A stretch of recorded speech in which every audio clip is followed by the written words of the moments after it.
Hello everyone, I'm Professor Geek. Welcome back to my channel.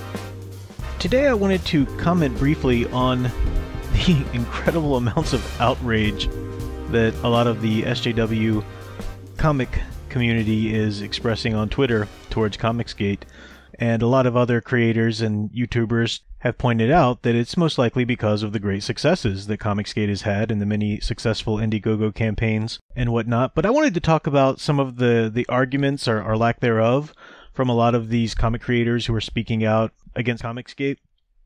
One basic logical fallacy that you hear people mention a lot is the straw man fallacy, and that's certainly at play in their arguments. But a lot of times there's another fallacy at play, which is the ad hominem fallacy.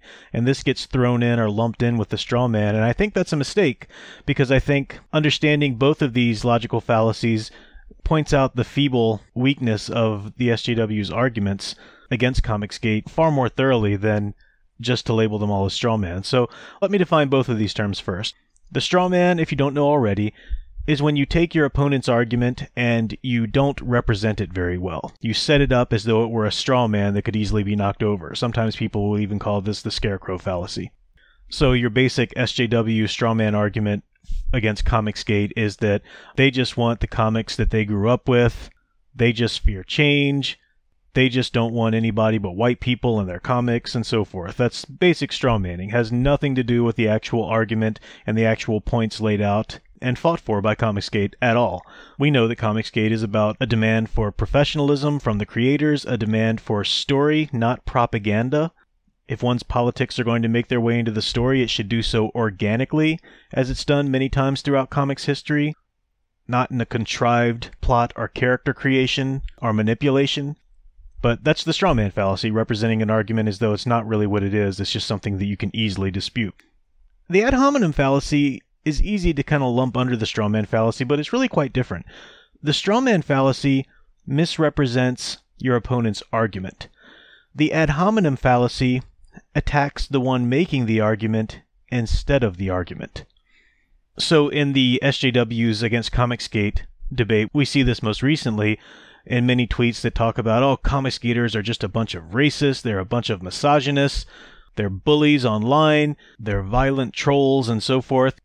Of course, you will be able to find some people engaging in completely unacceptable behavior in the name of Comicsgate, but you know what? You'll find people engaging in completely unacceptable behavior in the name of any cause, including SJW comics creators.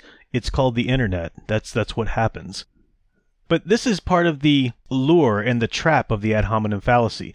The ad hominem fallacy seeks to levy such an insult at the one making an argument that person making the argument has to stop for a second from his argument to defend himself. That's the danger of the ad hominem fallacy, when you don't call it out and you just keep going back and forth and feeding it. If a Comicsgater stands up and says, we don't want forced politics in comics, we don't want characters that we've known and loved for so many years forcibly changed just to reflect diversity, and then a comics creator comes back and says, you're racist, you're sexist, homophobic, or whatever, and then the Comicsgater says, I'm not homophobic, I'm not at all homophobic. Well, then you're on the defensive, and defending yourself against an attack provides some measure of validity to the attack. It says that attack is valid enough for me to have to defend myself against.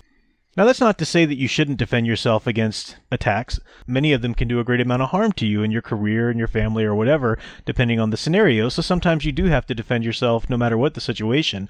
But you should always call out the fact that the person attacking you is committing the ad hominem fallacy, because once that's out there, what that shows any onlookers is that you put forth an argument, and the person opposing you has nothing to say, has no defense for your argument, has no combat for your argument. They're unable to prove you wrong, so instead they attack you. That's the impetus behind the ad hominem fallacy. When a comics creator says you're just a misogynist, sexist, homophobic, what would you know anyway? You're all about comics hate.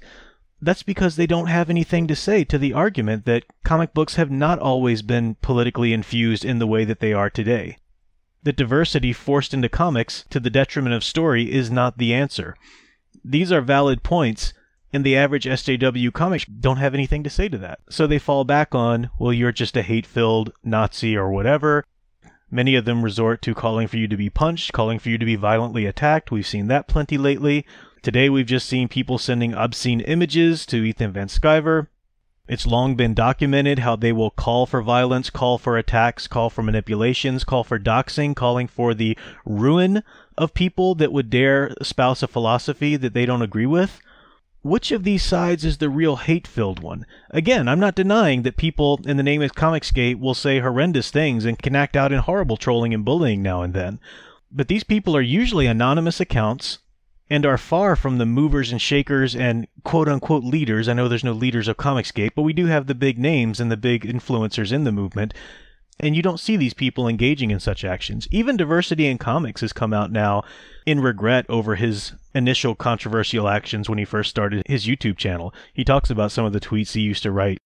He realizes that's not a path he can continue in if he wants to seriously make comics and further this cause of Comicsgate.